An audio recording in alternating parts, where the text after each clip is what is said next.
한번 따라 하실까요? 니느웨를 향한 심판의 세 가지 속성. 니느웨를 향한 심판의 세 가지 속성. 예, 저 앞에 게 잘못 나왔네요. 니느웨를 향한 심판의 세 가지 속성입니다.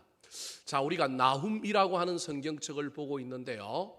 구약의 성경책들, 특별히 선지자들이 기록한 선지서 중에서 북이스라엘이나 남유다 왕국이 아닌 다른 나라를 예언하고 있는 책들이 있는데, 그 중에 하나가 오바댜라고 하는 책인데, 이 책은 한 장으로 되어 있는데 에돔 족속, 에서 족속의 심판에 대한 것을 기록하고 있다고 한다면, 북이스라엘을 괴롭히고 남유다를 집어삼키려고 했던 아수르라고 하는 중건동 그 시대에 강력한 나라의 심판과 멸망을 예언한 책이 두 권이 있는데, 하나가 요나스라고 하는 책과 오늘 본문에 나오는 나훔이라고 하는 책입니다. 요나스와 나훔 사이에는 160년 정도의 사실은 간격이 있고요. 요나가 아수르에 대하여 심판을 예언했을 때는 그때 아수르는 아직 좀 지독하게 악독한 나라가 되기 이전의 나라였고, 그때 그들은 돌이키고 회개함으로 말미암아 멸망이 늦추어지고 멸망을 당하지 아니하였는데, 그들이 더 악을 키워감으로 하나님께서 그들을 심판하시고 그들을 멸망하시겠다고 나훔 선지자를 통하여 예언하고 있는 겁니다. 그런데 이 예언은 아수르라고 하는 나라, 니느웨라고 하는 도시를 향하여 하고 있는 것이 아니라, 사실은 이 나라의 멸망이라고 하는 이 예언을 누구에게 하고 있느냐면 남유다 백성들에게 하고 있는 겁니다. 그러니까 그 백성들에게 얘기하고자 하는 것이, 너희들을 그렇게 괴롭히던 아수르, 북이스라엘을 무너뜨리고 너희들을 집어삼키려고 그렇게 애를 쓰는 그 나라가 멸망당한다고 고소하다 그러라는 얘기가 아니라, 하나님이 그들도 멸망시키는 것처럼 너희들도 심판할 수 있으니 그들의 멸망을 정면교사 반면교사로 삼아서 너희들은 돌이키고 회개하라라고 하는 메시지가 숨어 있는 겁니다. 그 메시지를 이야기하기 전에 이 남유다 왕국의 아픈 것, 남유다 왕국의 늘 환스러운 것, 이 니느웨에 대한 멸망을 강력하게 사실은 얘기하고 있는 겁니다. 그 이야기를 통하여 궁극적으로는 누구에게 나아가려고 하느냐 하면 남유다 왕국의 죄의 문제, 그들의 신앙의 문제를 이야기하고 싶어서 이 니느웨라고 하는 나라, 아수르의 수도였던 이 나라, 이 도시가 어떻게 멸망할 것인지에 대한 예언을 선포하고 있습니다. 그런데 오늘 본문에는 이 니느웨, 즉 아수르의 수도인 니느웨의 멸망과 심판을 얘기하는 이 이야기에는 이 나라만을 위한 것이 아니라 하나님의 전체 심판의 패러다임, 하나님께서 이 땅을 향하여 각 개인을 향하여 시대마다 어떤 나라를 향하여, 더 나아가서는 저 최후 심판 날에 온 인류를 심판하시기 위하여 예수 그리스도께서 다시 오실 이야기들의 축소판, 또는 조금 작은 눈덩이가 굴러가는 이야기들 속에 똑같은 어떤 의미들을 담고 있다라는 겁니다. 비록 니느웨의 멸망에 대한 심판의 이야기지만, 이 심판에 나타난 속성을 살펴볼 때 이것은 우리를 향한 하나님의 고난과 징계와 환난에 대한 속성인 동시에, 먼 훗날 주님께서 이 땅에 오실 때 우리를 향하여, 이 세상을 향하여 심판하실 그 심판의 속성과 맞닿아 있다는 사실을 잘 기억하여 남 이야기가 아니라 우리 이야기로 받아들이는 저와 여러분 되기를 예수님의 이름으로 축원합니다. 자, 그렇다면 니느웨를 향한 하나님의 심판의 속성, 특징은 무엇일까요? 첫 번째입니다. 따라하시겠습니다. 철저하게 심판하십니다. 철저하게 심판하십니다. 이걸 신학적으로는 심판의 완전성이라고 얘기합니다. 다 불태워버리고요, 완전히 허물어버리고요, 그걸 구약에서는 뭐라고 얘기하냐면 헤렘이라고 얘기합니다. 불태워 죄가 되게 만들다, 완전히 없어진다, 그런 말입니다. 우리 하나님께서 한번 마음을 먹고 한번 심판하시기 시작하면 반드시 끝장을 보십니다. 오래 참고 기다리고 늦추어주고 인내하긴 하지만 하나님의 심판이 나타나면 얼마나 그 심판의 깊이와 넓이와 높이가 얼마나 큰지요? 완전합니다. 자, 오늘 9절 말씀 같이 한번 읽어볼까요? 9절입니다. 시작. 너희는 여호와께 대하여 무엇을 꾀하느냐? 그가 온전히 멸하시리니 재난이 다시 일어나지 아니하리라. 온전히 뭐 하시리니? 멸하시리니 다시 일어나지 아니한다. 조금 고난 주고 환난 주고 이런 정도가 아니라 예수 그리스도가 이 땅에 오실 때는 완전한 심판이라는 거예요. 니느웨를 향하여 완전한 심판, 소돔과 고모라를 통하여 완전한 심판이 무엇인지, 그 심판이 간혹 일어난 것이 아니라 역사에 계속될 심판이라고 하는 경고의 모습으로 하나님께서 보여주시는데, 우리는 한 대 맞고 난 다음에도 뭐 또 용서해 주시겠지, 뭐 좀 참으면 또 괜찮겠지, 우리가 흔히 그렇게 반응할 수 있다라는 겁니다. 니느웨의 심판을 통하여 하나님께서 말하고 있는 건, 하나님이 한번 칼을 뽑기 시작하면 적당하게 하시는 분이 아니라 어떻게 하시느냐 하면 완전하게 철저하게 하신다는 겁니다. 오늘 본문 14절에도 동일하게 철저한 심판의 내용을 설명하고 있습니다. 같이 한번 읽어볼까요? 시작. 나 여호와가 내게 대하여 명령하였나니 내 이름이 다시는 전파되지 않을 것이라. 내가 내 신들의 집에서 새긴 우상과 부은 우상을 멸절하며 내 무덤을 준비하리니 이는 내가 쓸모없게 되었음이라. 아수르라고 하는 내 이름이 역사상 다시는 전파되지 않고 후세의 사람들에게 전파되지 않으리라. 여러분, 우리야 성경을 공부하니까 역사상에 아수르라고 하는 나라가 있다는 걸 압니다. 그런데 고대 중건동의 역사를 전공하는 몇몇 사람들을 제외하고는 잘 모릅니다. 세계 역사에는 아시리아라고 하는 나라로 등장하는데요, 이 아시리아라고 하는 나라 이전에 시리아라고 하는, 오늘날 시리아 말고 원래 시리아라고 하는 나라가 있었습니다. 사실은 이 아시리아라고 하는 나라가 누구의 후손이냐 하면, 여러분 창세기 11장에 보면 인간이 하나님 자리에 올라가려고 뭘 쌓아요? 바벨탑을 쌓아요. 그 바벨탑을 쌓았던 평지가 무슨 평지예요? 시날 평지라고 하는 곳인데요, 여러분 여기가 아시리아 나라의 탄생지입니다. 좀 더 여러분에게 자세히 설명하면, 이 아수르라고 하는 나라는 누구의 후손이냐 하면 바벨탑을 쌓은 사람들의 후손입니다. 특별히 바벨탑을 쌓을 때 지도자를 성경에서는 누구라고 얘기하냐면 니므롯이라고 이야기합니다. 이 니므롯의 후세들이 세운 나라가 아수르인데, 이 나라가 그 이후에는 대제국을 이루었고 한때 중건동을 호령했던 나라인데, 이 나라가 역사 속에 사라졌을 뿐만 아니라 어떤 나라들이, 현대의 그 나라들이 있을 때 어떤 나라에 우리가 어떤 역사성을 두고 있다라고 말할 때 그 역사성을 가지고 아수르가 우리의 권원이다, 우리가 이 나라로부터 출발했다라고 말하는 나라가 지금 역사성에 없습니다. 우리 대한민국은 뭐 상해 임시정부 시절이 있지만 일제 36년이라고 하는 통치기간이 있지만, 그래도 우리는 어느 나라, 그 앞에 무슨 나라라고 우리의 뿌리를 얘기해요? 조선. 그 다음에 뭐라고 얘기해요? 고려. 뭐 이렇게 거슬러 올라가서 역사 속에 사라졌지만 그 나라들의 후손이다, 우리가 그 나라를 잇고 있다라고 말하잖아요. 아수르는 그런 나라가 없는 거예요. 아무도. 지금 중건동 지역에 터키부터 시작했고 뭐 이란, 이라크 그 지역에 있는 수많은 나라들이 있는데, 그 나라들 중에 어느 나라도 우리가 이 나라의 문명에서 출발하여 현대에 우리가 그 뿌리를 가지고 지금 현재 존재합니다. 그렇게 아수르를 이야기하는 나라가 없는 거예요. 페르시아는 있어요. 바사라고 하는 나라, 페르시아는 누가 있느냐 하면 이란이에요. 이란이라고 하는 나라가 자기들의 뿌리를 어디에 두느냐 하면 페르시아에 두고 있습니다. 여러분, 그래서 아라비안 나이트, 이게 다 이란의 문학이라니까요. 이란이 너무 세게 나와갖고 이슬람이 강하다 보니까 이란이 그냥, 우리는 이슬람 도시로 알고 있는데, 이슬람 나라로 알고 있는데요, 이슬람으로 포장되어 있을 뿐이지 그 뿌리를 한꺼번에 탁 벗겨보면 그 안에 뭐가 있는지 아십니까? 기독교의 역사가 사실은 그 안에 있어요. 물론 다는 아니지만 페르시아라고 하는 나라, 거기 에스더의 이야기가 거기 있다니까요. 여러분, 모르드게의 이야기가 그 이란에 있다니까요. 그래서 이란이 나중에 열리면 이란도 한번 사실은 가봐야 될 필요가 있는 나라란 말이에요. 근데 이란은 우리가 페르시아 제국의 후손이라고 얘기해요.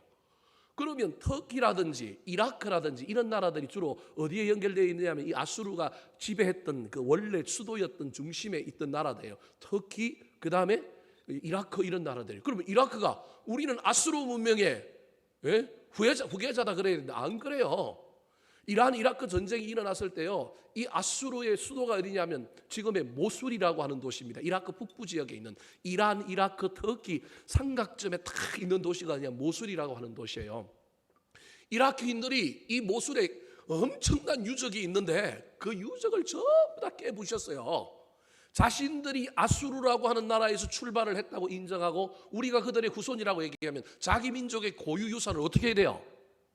지키고 보호해야죠. 근데 보호를 안 하는 거예요. 기가 막힌 거예요. 알고 보면 이 이라크라고 하는 나라가 알고 보면 이 아수르의 후손들인데도 불구하고 절대 자기들이 아수르의 후손이라고 얘기를 안 해요.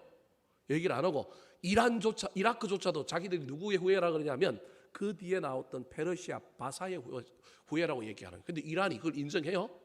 안 하지. 이라크한테 우리가 명주인데 어떻게 너희들도 같은 우리 조상을 가지고 있다 그래요. 그래서 이라크하고 이란이 사이가 안 좋은 이유가 여기에 있는 거예요. 그래서 맨날 치고받고 싸우고 거기에 미군이 개입하고 이라크 편들고 왜냐하면 그 석유가 있거든요. 뭐 그러니까 막 이란이 지금도 뭐 핵무기를 갖고 있니 없니 미국하고 싸우는 이유 중에 하나가 했던 그런 이유들 속에 있는 겁니다. 제가 무슨 얘기를 하려고 하느냐 하면 하나님이 예언했던 것이 그대로 이어진 성경의 역사들이 현대까지 이어지고 있는 것들이 얼마나 많은지 모릅니다. 여러분 여리고라고 하는 도시가 무너지고 난 다음에 거기에 성문을 다른 자는 막 3, 4대 후손들이 다 죽는다 그랬습니다. 이 도시는 다시금 안 만들어진다 그랬습니다. 여러분 성지순례를 가보면 지금 여리고를 가보면 옛날 여리고가 아니에요. 여리고가 세 개의 여리고가 있는데 구약 시대의 여리고가 있고 비잔틴 시대의 여리고가 있고 오늘날 현대 여리고가 있는데 두 개의 여리고는 폐허가 돼갖고 지금 땅 속에 묻혀 있고요.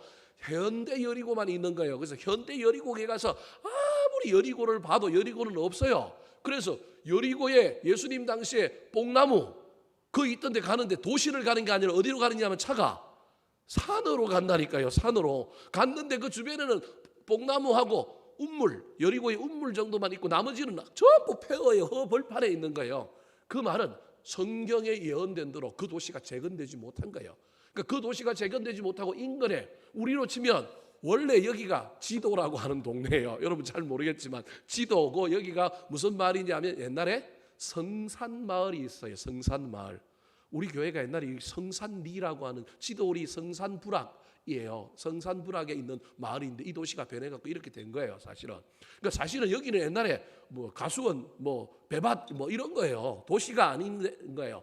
도시가 여기 지어져 갖고 새롭게 이제 도시가 만들어짐으로 말미암아 구도시들은 이름을 잃어가는 거예요. 여러분 초등학교 이름이 뭐예요? 그 왜 성신초등학교로 지었겠어요? 국가가. 왜 저 이름을 지었는지 여러분 생각도 안 하고 그냥 부르고 있잖아요. 여기 마을 이름이 뭐였다라는 거예요? 성신마을이었다라는 거예요. 여러분 저 토당동 저쪽에 가면 저쪽에도 이상한 학교도 초등학교 이름들이 있어요. 동네하고 전혀 안 맞는 이름들이 있다니까요. 그건 옛날 지명을 그대로 그 초등학교가 썼기 때문에 그런 거예요. 여기도 그냥 행신초등학교 하면 되는데 행신초등학교 있긴 하지만 여기 왜 성신초등학교 했냐면 여기가 옛날에 성신마을이었단 말이에요. 특별히 여기에 새마을 운동하면서 새로운 마을을 만들었는데 그때 마을 생긴 마을이 성신마을이에요. 여러분 잘 모르지만 저는 이 지역을 연구를 많이 해갖고 얼마나 많이 아는지 몰라요. 왜냐하면 우리 교회에 왔는데 제가 부임했는데 교회 역사가 없어. 아무리 기록을 뒤져봐도 교회 역사가 없는 거예요. 그래서 이 주변에 있는 큰 교회 가가지고 요람 달라 그래갖고 다 뒤져보고 저 북가저동의 모래내에 원래 이 교회가 출발했던 그 교회가 뭐 교회가 있어요. 그 교회 가서 물어보고 찾아보고 그래서 제가 겨우 우리 교회 역사를 그나마 그래도 어떻게 알고 있냐면 뜨덤 알고 있어요. 그것도 정확하지는 아닌지 잘 몰라요. 하여튼 우리 교회 역사를 잘 몰라요. 제가 5대 목사인데 제가 5대 목사예요. 여러분 제가 5대 목사인지 잘 모르죠. 우리 교회가 이래봐도 역사가 오래된 교회라니까요. 제가 5대 목사라니까요. 5대 목사인데도 불구하고 이게 제가 역사를 모르는 거예요. 앞에 어떤 일들이 있었는지를 전혀 몰라요. 이 역사를 좀 사진 같은 거 있으면 좀 찾고 좀 만들어 놔야 되는데 와 보니까 뭐 하나도 없는 거예요. 그래서 열심히 찾아봤는데 여기가 성신마을이었다. 그것도 마을이 어떻게 만들어졌냐면 새마을 운동하면서 만들어졌다. 새롭게 치료 사업을 하면서 만들어졌다라고 하는 걸 이제 알게 된 거예요. 무슨 얘기하다가 얘기했느냐면 이름이 역사에 남겨지는 것. 여러분 이것처럼 귀한 일이 어디 있어요? 근데 그 이름이 사라져버린 나라, 이름이 사람들에게 후대에 알려지지 않는 나라, 그 사람들이 누구냐 하면 바로 이 아시리아라고 하는 나라예요. 여러분 나라가 있었고 나라가 유구하면 뭐가 있냐면 언어가 있어요. 언어. 아시리아의 언어가 무슨 언어냐면 아카드어라고 합니다. 아카드어. 여러분 전혀 못 들어봤겠지만 이 고대 문헌을 연구하려면 이 아카드어를 배워야 하는데 사람들이 특별히 이제 기독교계에서 공부를 열심히 하는 사람들이 배워야 될 히브리어, 헬라, 그 다음에 라틴어, 그 다음에 배워야 할 게 수메르어하고 이 아카드어를 배워야 하는데 이 너무 어렵단 말이에요. 저도 몰라요. 저도 아카드어는 쳐다만 봤지, ABCD에 해당되는 글자만 봤지, 쳐다도 못 봤고, 수메르어는 조금 배워봤는데 너무 어려워서 아이고 내가 그것까지 해야 될 이유가 있나 싶어서 때려치웠는데, 하여튼 고대 언어들이 얼마나 복잡하고 많은지 모릅니다. 언어가 전달되고 나라 이름이 전달된다, 여러분 이것처럼 귀한 일이 없는 겁니다. 그런데 아수르는 하나님의 심판을 받아갖고 완전히 이 땅에서 멸절하는 거예요. 사라져 버리는 거예요. 심지어 후대의 사람들이 그 나라를 분명히 강대국이었는데 그건 100년 가까이 70년 이상을 전 세계를 주름잡던 중건동 지역에 그걸 다 주름잡던 나라였는데도 불구하고 이 나라를 현대에서도 오늘날에도 그렇게 기억하는 나라가 없는 겁니다. 그렇다면 왜 이런 일들이 일어났을까요? 왜 유독 하나님께서 아수르를 이렇게 만들었을까요? 유독 아수르를 이렇게 멸절시키고 후대의 사람들에게 기억되지 못하게 한 이유는 뭘까요? 세 가지 이유가 있는데 첫 번째로는 우상 때문에 그렇습니다. 우상을 안 숭배하는 나라가 없지만 아수르가 했던 정책 중에 하나가 어떤 나라를 망가뜨리기 전에 그 나라에 뭐부터 수출했느냐 하면 우상을 수출하는 일들을 했습니다. 우리 14절 말씀 다시 한번 읽어볼까요? 14절. 자, 14절입니다. 시작. 나 여호와가 내게 대하여 명령하였나니 내 이름이 다시는 전파되지 않을 것이라. 내가 내 신들의 집에서 새긴 우상과 부은 우상을 멸절하며 내 무덤을 준비하리니 이는 내가 쓸모없게 되었음이라. 자, 이름이 다시 전파되지 않는다. 역사에 너의 이름들이 사라질 거다. 그러면서 뒤에 다른 이야기들을 붙여놓고 있는데 이게 그 이유인 거예요. 내가 내 신들의 집에서 새긴 우상과 부은 우상을 뭐하리라? 멸절하리라는 거예요. 자기들 우상 숭배한 것, 자기 나라가 자기 우상 숭배했는데 그거 갖고 하나님이 싫어하고 미워하지만 벌 정도는 주겠지만 근데 그걸 엄청나게 멸절할 정도로 한 이유는 뭐냐면 이들이 우상을 보급한 거예요. 특별히 어디에 보급했느냐 하면 북이스라엘에 제일 많이 보급했고요. 그 다음에 보급한 나라가 남유다 왕국입니다.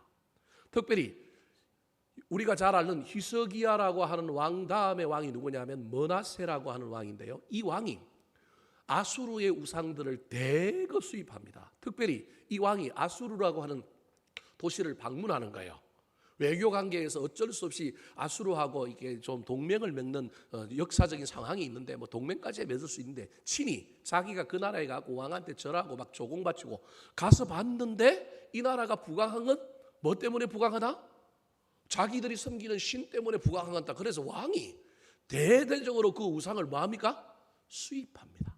수입해서 자기 왕궁에 두고요. 그래서 남유다 왕국의 아주 악한 왕 중에 하나, 대표적인 왕 중에 하나가 므낫세라고 하는 왕인데요. 이 왕이 이 아수르의 수많은 우상들을 수입하고 수입해서 자기야 왕궁에서 자기가 개인 신앙으로 섬기는 것까지 좋은데 국가 정책으로 이걸 전부 다 보급하고 백성들에게 믿지 않으면 벌금 매기고, 우리로 치면 오늘날로 치면 벌금 매기고 막 믿지 않으면 막 엄청난 페널티를 주고 막 이런 일들을 시행했습니다. 하나님이 이걸 못 견디는 거예요. 여러분, 우리 하나님이 선한 의지, 자유 의지를 가지고 인간이 각각 선택할 수 있게 하는, 그래서 믿을 권리도 주고 믿지 않을 권리도 줍니다. 믿으면 구원해주고 믿지 않으면 지옥 가는 거예요. 믿지 않으면 심판받는 거예요. 인간이 철저하게 로봇가 아니라 우리에게 개인적인 자유 의지를 주어서 각 사람이 각 나라가 뭔가를 할 수 있어요. 그걸 선택하게끔 하나님 우리 인간을 만들었다니까요. 로봇으로 우리 머릿속에 칩 속에 하나님 믿게끔 막 뭘 만들어 갖고 막 의도적으로 우리를 믿게 하는 게 아니고요. 선택이라고 하는 걸 하게 합니다. 존중한다라고 표현하면 좀 이상하지만 선택하고 난 다음에 결과에 뭐만 하면 되느냐 하면 책임만 지면 되는 거예요. 그런데 우리 하나님이 이 자유의지를 넘어서서 하나님의 백성이라고 하는 사람들을 건드리거나 하나님의 영역을 침범하는 건 견디지 못하는 거예요. 아수르가 그 일을 한 겁니다. 두 번째가 그 일을 한 것을 넘어서서 심지어 아수르가 아까 니모롯의 후손들이고 뭘 쌓은 사람들이라고 얘기했어요? 바벨탑을 쌓은 사람들이 후손이라고 얘기했는데, 두 번째는 이들이 엄청나게 교만하여 자기들이 중건동 지역을 다스리면서 자기들이 하나님 되고자 하는 열망을 품기 시작했습니다. 자, 우리 앞쪽입니다. 우리 집사님 9절 한 번만 다시 보여주시겠어요? 9절. 자, 9절 시작. 너희는 무엇을 꾀하느냐 그가 온전히 멸하시리니 재난이 다시 일어나지 아니하리라. 여러분, 온전히 멸한다라고 하는 말 앞에 하나님이 말을 하나 덧붙여놨어요. 뭘 덧붙여놨어요? 너희가 여호와께 대하여 무엇을 꾀하느냐. 저 꾀하다라고 하는 말 속에는 좋은 의도가 들어있는 게 아니고 반역, 거절, 대적 이런 의미가 있는 거예요. 아수르는 약한 나라였는데 하나님이 북이스라엘을 징계하고 북이스라엘을 돌이키게 하기 위한 하나님의 몽둥이였어요. 채찍이었어요. 하나님이 잠깐 들어선 그런 도구였단 말이에요. 도구였기 때문에 하나님이 그들을 좀 강하게 해서 누굴 치려고 그랬느냐 하면 북이스라엘 좀 혼내는 도구로 사용했는데 북이스라엘이 말은 안 듣고 더 악해지니까 도구를 좀 더 뭐하게 한 거예요? 강하고 세게 한 거예요. 강하고 세게 했으면 이 해주신 분이 하나님임을 알고 적당해야 되는데 적당하지 않은 거예요. 그래서 점점 자기들의 분수를 넘어서서 이 바벨탑을 쌓은 후손들답게 전 세계를 경영하고 악으로 물들게 하고 하나님의 공의의 세상을 자기들이 다스리고 자기들이 지배하려고 하는 악한 마귀의 앞잡이가 되는 속성들을 보이기 시작한 거예요. 그래서 하나님께서 이 나라 놔두면 안 되겠다. 하나님의 세계 경영에 큰 차질을 빚게 하는 나라다. 그래서 그 나라를 없애버리는 거예요. 11절 말씀 같이 한번 읽어볼까요? 11절 시작. 여호와께 악을 꾀하는 한 사람이 너희 중에서 나와서 사악한 것을 권하는도다. 저게 그런 말인 거예요. 한 악한 왕이 나왔고 주변에 있는 모든 나라들 다 동원해하고 사악한 것을 깨하는 거예요. 우리 하나님께 도전하자. 우리 하나님이 되자. 옛날에 바벨탑 쌓을 때 했던 거하고 똑같은 짓을 한 사람들이 누구다?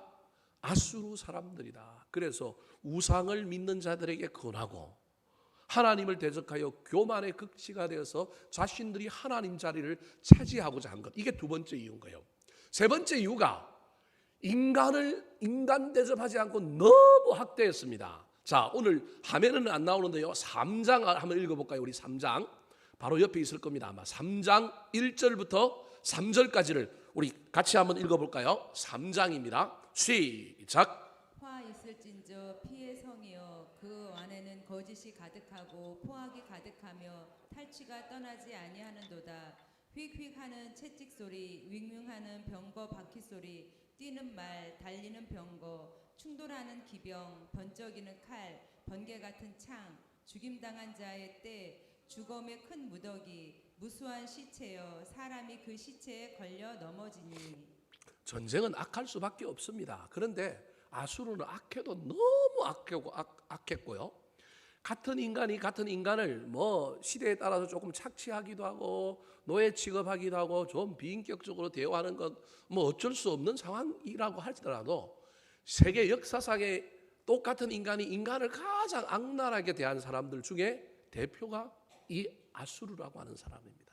물론 현대 역사에도 독일이 나치가 특별히 또 인간을 엄청나게 좀 악하게 대했습니다. 하나님은 인간이 하나님의 작품이란 말이에요. 하나님의 형상을 닮은 존재란 말이에요.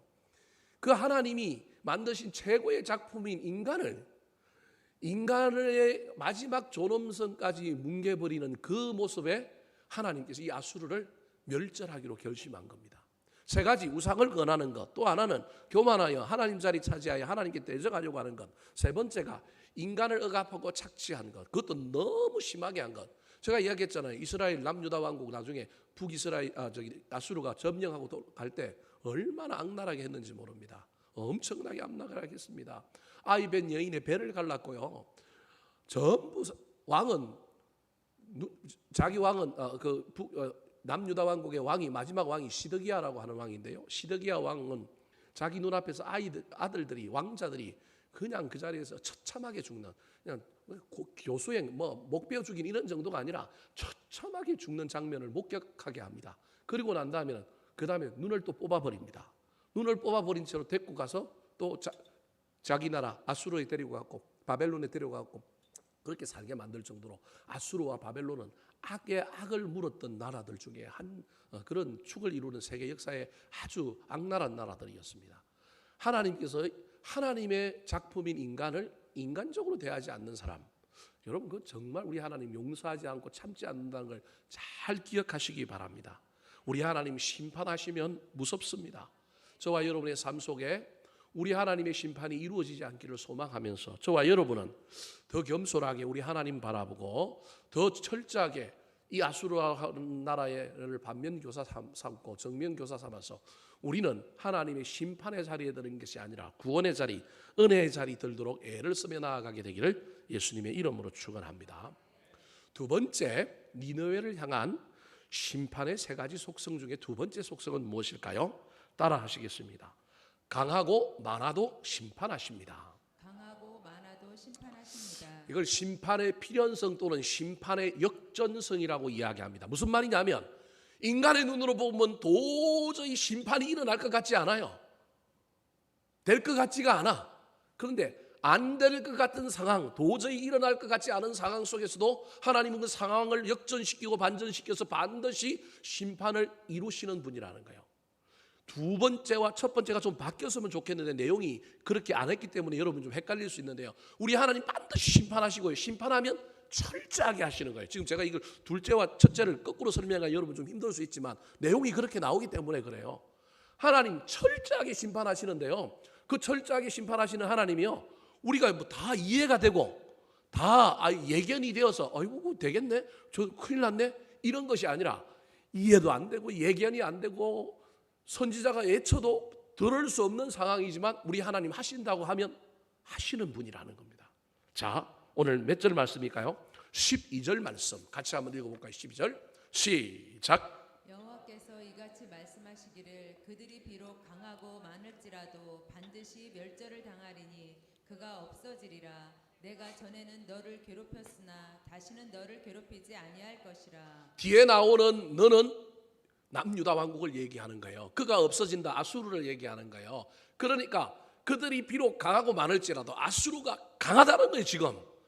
그리고 많을지라도 지금 현실의 인식에 인간의 눈으로 보면 아수르는 멸망할 것 같지가 않아.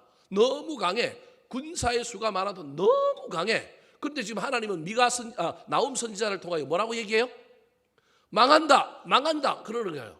믿을 수가 없어. 우리 인간의 이성으로, 우리 인간의 직관으로 바라보면 저기 말이 안 되는데 우리 하나님 지금 한다는 거예요. 한다 봐라. 그것도 급격하게 갑자기 예견치 못하게 우리 하나님이 하신다는 거예요. 그래서 멸절당하고 그가 없어진다는 거예요. 그러면 네가 전에는 괴롭혔으나 다시는 너를 뭐하지 못하리라? 괴롭히지 아니할 것이다. 저기 내가 하나님이라고 하는 호칭으로 되어 있지만 하나님이 아수르를 통하여 너를 괴롭혔다라는 거예요. 근데 이제 아수르가 더 이상 남유다 왕국을 괴롭히지 않을 거라는 거예요. 저 이야기 속에서 저와 여러분이 이 시대의 상황을 좀 이해해야 됩니다. 나훔이라고 하는 성경은 BC 722년 즉 북이스라엘의 멸망과 그 다음에 아수르의 멸망이 BC 612년입니다. 이 사이에 일어난 이야기예요. 정확하게 어느 때라고 말할 수는 없지만 북이스라엘이 멸망하고 그 다음에 아수르가 멸망하기 전에 이 미가라고 하는 선지자가 지금 아수르의 멸망을 예언하고 있는 거예요. 그러면 국제 정치학적으로는 어떤 일이 벌어지고 있느냐 하면 북이스라엘을 멸망시켰던 아수르가 욕심을 더 부리면서 누구를 집어삼키려고 하느냐 하면 남유다 왕국을 살피려고 해요. 이때 남유다 왕국의 왕이 누구냐 하면 히스기야라고 하는 왕이에요. 히스기야, 머나세, 아몬, 그 다음에 요시야, 그 다음에 요아스, 요야긴, 시드기야 이렇게 끝나요. 역사가 이렇게 끝나는데 이 끝나기 전에 요시야라고 하는 왕이 40년 나라를 다스리는데 이 중간에 누가 망하느냐 하면 아수르가 딱 망해요. 그러니까 히스기야와 요시야 왕 사이에 지금 누가 있느냐 하면 나훔이 뭐 하고 있느냐 하면 예언을 하고 있는 거예요. 이 시대에 남유다 왕국은 아수르의 공격 때문에 미치고 환장할 지경이에요. 너무너무 괴로워. 너무 많은 공격을 당했고 조공이란 조공은 다 줬어. 성전의 기둥도 막 금을 떼갖고 바치고 백성들에게 조공 바친다고 백성들이 얼마나 피를 빨아먹었는지 몰라요. 그런데도 불구하고 맨날 성 뺏어가고 쳐들어오고 예루살렘 성 포위해갖고 막 왕 나와서 절하라 그러고 뭐 별하별 일들이 다 있는 상태가 히스기야 왕부터 므낫세 이 지역을 가는 거예요. 히스기야는 그래도 좀 버텼어요. 근데 그 아들 므낫세가 못 버티고 아까도 얘기했잖아요. 어디로 가요? 아수르에 가고 절하고요. 뭘 수입해 와요? 조공 바치고 우상 수입해 오고 이런 일을 하는 거예요. 이때 나움이 지금 남유다 왕국을 향하여 북이스라엘 아니라 남유다 왕국을 향하여 누구 망한다고요? 아수르 망한다라는 거예요. 여러분 이 말이 사람들 귀에 들릴까요? 안 들릴까요? 안 들리겠죠. 안 믿기겠죠. 아수르 망합니다. 아수르 망합니다. 얼마나 많이 외쳤을까요? 그런데도 불구하고 이 백성들은 믿지 않는 거예요. 지금 하나님이 이 이야기를 통하여 뭘 하고 있느냐면 야 그래도 뭐 한다? 멸망한다. 하나님이 한다면 한다. 하나님이 된다면 된다. 이게 심판의 필연석, 심판의 역전성입니다. 저와 여러분이 예견이 되고 저와 여러분이 이해되는 일들만 믿는다면 그럼 그 믿음은 아닙니다. 뭐 이미 다 이해가 되고 예견이 되고 예측이 돼갖고 뭐 물론 그래도 안 사는 사람들도 있지만 그 예측을 바라보고 뭘 고쳐야 되고 뭘 어떻게 해야 될지를 모르고 사는 사람들도 있지만 예측이 되고 예견이 되면 여러분 뭘 해야 될 거 아니에요. 막 국가가 지금 막 부동산을 옥죄고 있는데 제가 보기 예측이 안 되고 예견이 안 되니까 지금 가만히 있잖아요. 예측이 안 되거든 예견이 안 되거든요. 어떻게 될지 몰라요. 제가 보기 저거 표 떨어질 일인데 누가 이기는지 한번 가봐야 되는데 표 떨어질 이야기인데 지금 뭐 저 짓을 하고 있는데 제가 보기엔 저거 갖고는 안 될 텐데 그런 생각이 들어요. 여하튼 왜냐하면 중산층에 있는 집 한 채나 두 채 가지고 있는 사람 정말 소시민들이 많거든요. 그 사람들을 전부 공공의 적으로 돌리는 정책인데 저 정책을 가지고 표를 얻을 수 있을까? 단기간에 대통령 선거 일어나기 전까지 부동산이 탁 잡히고 막 우르르 사람들이 막 집을 쏟아내면 모르겠지만 안 그러면 저거 안 될 텐데 제 개인적인 생각입니다. 저는 전문가가 아니지만 제 개인적인 생각입니다. 무슨 얘기를 하려고 얘기하느냐 하면 우리가 보기엔 예견이 되고 예측이 되는 건 우리도 따라갈 수 있어요. 근데 지금 하나님이 뭐라고 얘기했냐면 예견도 안 되고 예측이 안 되고 도무지 가능성이 없는 이야기를 나움 선지자를 통하여 뭐라고 했냐면 멸망한다라는 거예요. 근데 사람들이 안 믿었어요. 근데 아까도 얘기했잖아요. 612년에 아수르가 갑자기 뭐 한다고요? 멸망을 해요. 갑자기 멸망을 해요. 메데라고 하는 나라와 바벨론이라고 하는 작은 나라가 일어나갖고 아수르를 공격하는데 니느웨 성이 제가 얼마나 큰 성이라고 여러분 다 설명해 줬죠. 둘레가 96km, 그죠? 높이가 28m, 폭이 24m, 전차 세대 지나가는 그 엄청난 성을 가지고 있어요. 난공불락의 성이에요. 성 둘레에는 물길이 있어갖고 해자라고 하는 물이 호수가 있어갖고 아무도 못 건너와. 건너오려면 헤엄쳐 왔는데 헤엄쳐 오는 순간 할 쏘면 다 어떻게 해요? 다 죽는 거예요. 15m의 호수를 빈 둘레를 파놨어요. 아무도 못 이길 거라고 생각했는데요. 이 메대와 바벨론이 티그리스 강, 유프라테스 강에서 수로를 끌어갖고 물을 공급한 거예요. 갑자기 그 호수 앞에다가 뭘 쌓기 시작하느냐 하면 축대를 쌓기 시작하는 거예요. 저것들이 왜 쌓지? 우리 성벽이랑 28m 높이 비슷하게 만들어서 그 위에서 우리한테 뭘 쏠라고 하는 모양이다. 활 쏠라고 하는 거예요. 해봐라. 너 쌓다가 무너지고 그럼 우리도 더 쌓으면 되지. 이러고 있었던 거예요. 그런데 그게 뭐냐 하면 물을 집어넣어서 물이 넘치지 않고 물이 어디로 들어가게 하려고 하는 거예요? 성 안으로 들어가게 하려고 막 축대를 강가에 쌓기 시작하는 거예요. 그리고 티그리스 유프라테스 강에서 뭘 끌어오기 시작하냐면 물을 탁 끌어왔는데 그 순간에 일수는 그 물이 그 성을 삥 둘러서 성 전체를 전부 다 뭐 해버렸냐면 수장시켜버린 거예요. 이게 아수르의 멸망이에요. 말도 안 되게 생각지도 못한 기상천외한 일이 일어난 거예요. 갑자기 급작스러운 방법으로 예견되거나 예측되지 않는 방법으로 일어난 거예요. 요시야가 아수르가 멸망할 거라고 생각도 못했어요. 아수르하고 이기려고 요시야가 누구 편 들었느냐 하면 애굽 편 들다가 나중에 애굽이 배신하고 신흥국가 이겨난 바벨론하고 편을 드는 거예요. 바벨론하고 막 전쟁하려고 하는 바람에 이 요시야가 애굽에 또 줄을 대고 애굽과 외교하다가 바벨론이 애굽 올라오는 거 막으라 그래갖고 막 이 전쟁하다가 나중에 요시야가 죽잖아요. 이게 그 먹깃도라고 하는 유명한 우리 세계 역사에도 나오는 세계 최강대국인 바벨론과 그 당시에 애굽이라고 하는 두 나라가 전쟁을 벌이는데 자기 나라에서 벌인 게 아니라 어디서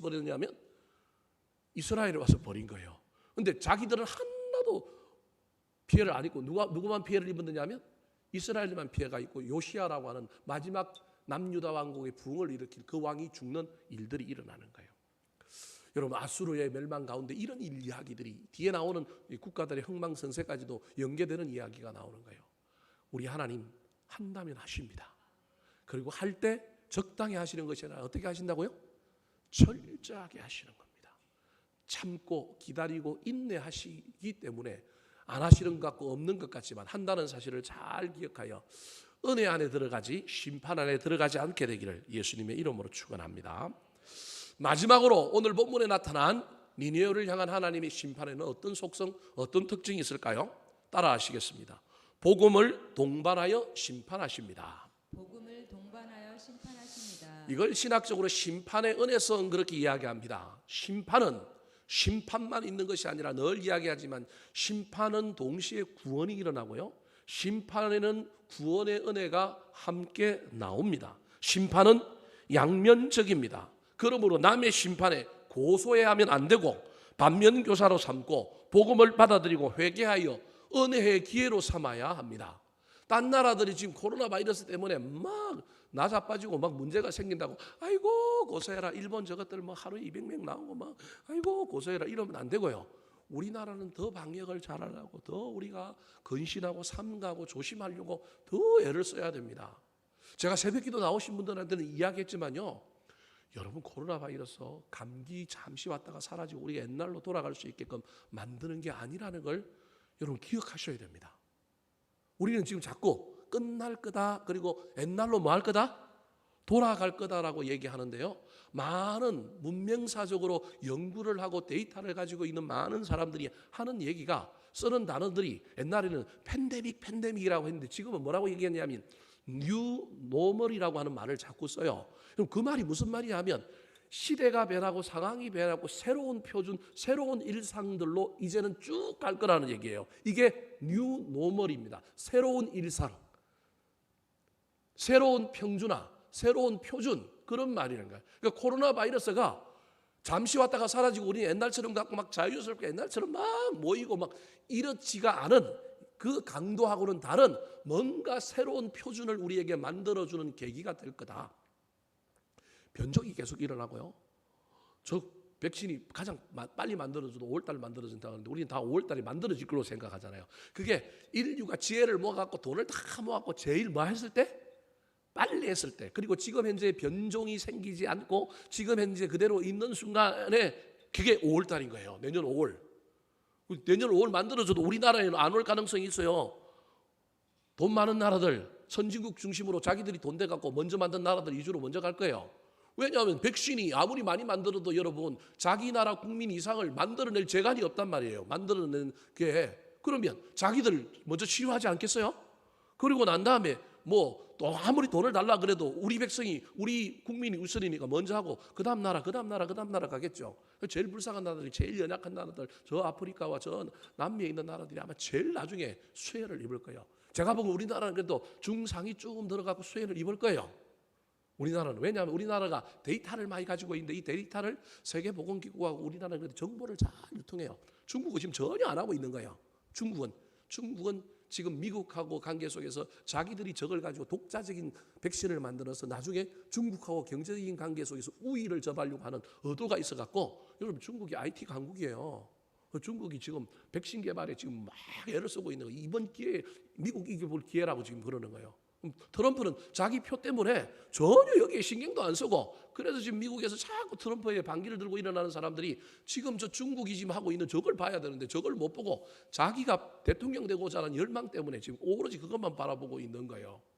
여러분 그래서 백신이 만들어지는 것도 쉬울 게 아니라는 거예요. 전혀 다른 새로운 시대가 밀레니엄이 시작되는 것보다 더한 새로운 변화 속에서 그 변화가 지속적으로 우리를 쭉 끌고 갈 시대가 될 거라는 거예요. 그래서 어제도 대통령이 새로 나왔고 뭐 새로운 이야기 막 하잖아요. 그게 제가 보기엔 어떻게 만들어질 건지 아닌지 모르겠지만 방향은 맞는 거예요. 왜냐하면 이제 새로운 어떤 경제, 새로운 질서, 새로운 걸 만들어내지 않으면 이제 안 될 거거든요. 좀 있어봐요. 직장인들도 이제 가능하면 한국은 전통적으로 모여서 일해야 되는 사람들이고요. 일하고 상관없이 모이는 거 출근 빨리 하고 늦게까지 남아 있으면 일 잘하는 사람으로 해석됐는데 이제는 막 직장에서도 평가 기준이 달라질 거예요. 업무를 세분하고 직무 분석을 열심히 해가지고요, 정말로 실적 중심에 데이터 중심에 어떤 것들을 탁 가져가고 그거 맞추는 사람은 승진시키고, 그럴 바에 회사 안 나와도 되는 거예요. 이제는 재택근무가 막 확산될 거예요. 뭐 새로운 어떤 변화가 생길 거예요. 4, 5년 안에 우리나라 세계뿐만 아니라 아마 많은 변화가 생길 겁니다. 여러분, 이때 저와 여러분이 해야 할 일이 뭘까요? 이런 변화 속에서 우리가 생각해야 될 것이 뭘까요? 하나님의 이 놀라운 이 세계 경영 속에, 이 일들 속에 우리가 받아들일 건 받아들이고 은혜의 기회로 삼을 건 삼아야 되는 거예요. 하나님이 우리를 향하여 이 일들을 통하여 우리를 불편하고 힘들게 하지만 그럼에도 불구하고 우리가 받아들일 걸 받아들여야 되는 거예요. 오늘 본문에 이 나훔 선지자가 아수르의 멸망, 니느웨의 멸망을 이야기하다가 갑자기 은혜로운 이야기를 해요. 그게 15절이에요. 자, 15절 말씀 같이 한번 읽어볼까요? 시작. 볼지어다 아름다운 소식을 알리고 화평을 전하는 자의 발이 산 위에 있도다. 유다야, 내 절기를 지키고 내 서원을 갚을지어다. 악인이 진멸되었으니 그가 다시는 내 가운데로 통행하지 아니하리로다 하시니라. 저 나훔 1장 15절이 유명한 말입니다. 신구약에 한 4번 정도 인용되어 나오는 구절입니다. 저 볼지어다 아름다운 소식을 알리고 화평을 전하는 자의 발이 산 위에 있도다. 우리는 흔히 이게 이제 복음 전도자들에 대한 찬양, 복음 전도자들의 위대함을 이야기하는 구절이라고 얘기해요. 근데 문자적으로는 지금 누굴 얘기하느냐 하면 볼지어다, 나를 좀 봐라. 내가 지금 말하는 이 말이 아름다운 소식이다. 내가 말하는 말이 남유다 왕국에는 뭐냐 하면 복음이다. 제발 내가 하는 말을 들어라. 그 다음에 듣고 해야 할 일이 뭐냐면 유다야, 뭐 지켜라? 절기 지켜라. 그 다음에 뭐 갚아라? 서원 갚아라.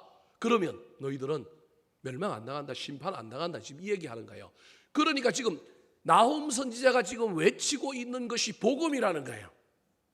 자기가 말하고 있는 것이 복음이고, 나는 지금 아름다운 소식, 살 길을 전하는 아름다운 소식을 전하는 자의 발이라는 거예요. 나는 지금 하나님과 남유다 왕국 사이에, 또는 세계 질서 속에서 남유다 왕국의 화평을 전하는 발이다. 내 말 들으면 산다. 내 말 들으면 화평을 누리게 된다. 제발 내 말 듣고 내 말을 받아들여서, 복음을 받아들여서 이 복음의 은혜 가지고 새로운 삶을 살아라 이야기하고 있는 거예요. 그래서 저 복음을 전하는 자의 발은 문자 그대로는 나훔 선지자의 예언 사역을 얘기하는 거고요. 두 번째로는 이사야 52장 5절에 보면 이사야 선지자가 이걸 언급하는데 그 앞에 예수 그리스도, 구약에서 이미 신약에 오실 예수 그리스도에 대한 예언을 하면서 저 본문을 저기다가 붙여놔요. 그러니까 볼지어다 아름다운 소식을 알리고 화평을 전하는 자의 발이 신약에 누구라는 거예요? 예수 그리스도라는 거예요. 예수 그리스도의 복음을 받아들이라는 거예요. 근데 로마서 10장 14절 15절에 가면, 로마서를 누가 지었는지 정확하지 않지만 만약에 바울 사도가 지었다고 한다면 바울 사도가 유대인의 구원을 넘어서 이방인의 구원을 이야기하면서 이 복음을 또 갖다 놓는 거예요. 이 본문을 또 갖다 놓으면서 이야기하는 거예요. 무슨 얘기냐면 자기를 비롯한 제자들이 온 세계 열방을 향하여 유대인을 넘어 이방인을까지 복음을 전하는 아름다운 발을 가진 사람이다라는 거예요. 그러니까 나훔, 예수 그리스도, 예수님의 제자들과 오늘날 저와 여러분이 바로 저 발의 주인공이라는 거예요. 이 쉬운 일은 아니에요. 사람들이 받아들이지 않고 그런데도 저걸 전해야 되는 거예요. 그런데 여러분, 저게 중요한 말이라는 거예요. 심판과 함께 여러분, 복음이 선포되고 심판과 함께 구원이 선포되고 있는 놀라운 이야기가 있는 거예요. 그래서 심판은 심판으로만 끝나는 것이 아니라 반드시 심판의 또 다른 동전의 양면에는 구원이 있고 은혜가 있는 거예요. 다른 사람의 심판뿐만 아니라 내 심판, 내 고난에도 반드시 뭐가 있느냐면 뒤집어 보면 은혜가 있어요. 그런데 그 은혜를 발견하고 받아들이느냐 안 받아들이냐의 문제입니다. 고난을 당할 때 여러분, 고난만 보지 마시고 고난에 숨겨져 있는 은혜를 발견했으면 좋겠어요. 복음을 발견했으면 좋겠어요. 그래서 그 복음을 받아들이면 고난보다 훨씬 더 뛰어넘는 놀라운 일이 벌어지는 거예요. 코로나 바이러스 이후에 경제와 문명이, 문화가 전부 U자로 바닥을 치다가 다시 U자로 올라올 거다 그러는데요. 예수 믿는 사람 U자가 아니라 지져서 뭐예요? 죄이에요. 회복 탄력성. 여기 있던 사람들이 툭 떨어졌는데 회복되는 게 옛날로 돌아가는 게 아니라 옛날보다 더 큰 곳으로 회복할 수 있는 능력. 이게 우리 그리스도인이어야 돼요. 이게 지저스 탄력성이라고 제가 지은 탄력성이에요. 회복 탄력성. 여러분 잘 기억하시기 바랍니다. 유 탄력성이 아니라 유자 회복 탄력성이 아니라 J자 회복 탄력성을 교회와 우리 그리스도인들이 가져야 되는 거예요. 고난, 심판 무서워하지 말고 어려움을 당할 때 그 어려움 양면에 구원이 있고 은혜가 있음을 기억하여서 그 은혜를 받아들이시기 바랍니다. 은혜를 받아들였다는 것은 여러분 머리로만 마음으로만 받아들이는 걸 넘어서서 아까 얘기했잖아요. 삶이 변화되는 거예요. 아까 15절에 뭐라고 얘기했어요? 절기를 지키고 그 다음에 뭘 갚으라고요? 서원을 갚으라. 절기를 지키라는 건 예배를 회복하라는 말이고요. 서원을 갚으라는 건 하나님과의 관계에서 내가 약속한 건 삶의 현장에서 살아내는 거예요. 예배와 삶이 온전해지면 여러분 15절 마지막에 뭐라고 얘기하면 그가 다시는 내 가운데로 통행하지 못하리라. 저기 그가 누구냐면 아수르예요. 지금 아수르가 국경에 있다가 중국으로 내려왔다가 예루살렘을 포위했다가 맨날 이스라엘 남유다 왕국을 간통하여 왔다 갔다 하면서 자기들 괴롭히는 거예요. 근데 야 너희들 괴롭지 힘들지. 야 저 나라 멸망해. 내가 멸망시킬 테니까 너희들 빨리 이 복음의 소식을 받아들이고 절기 좀 지켜봐. 서원 좀 갚아봐.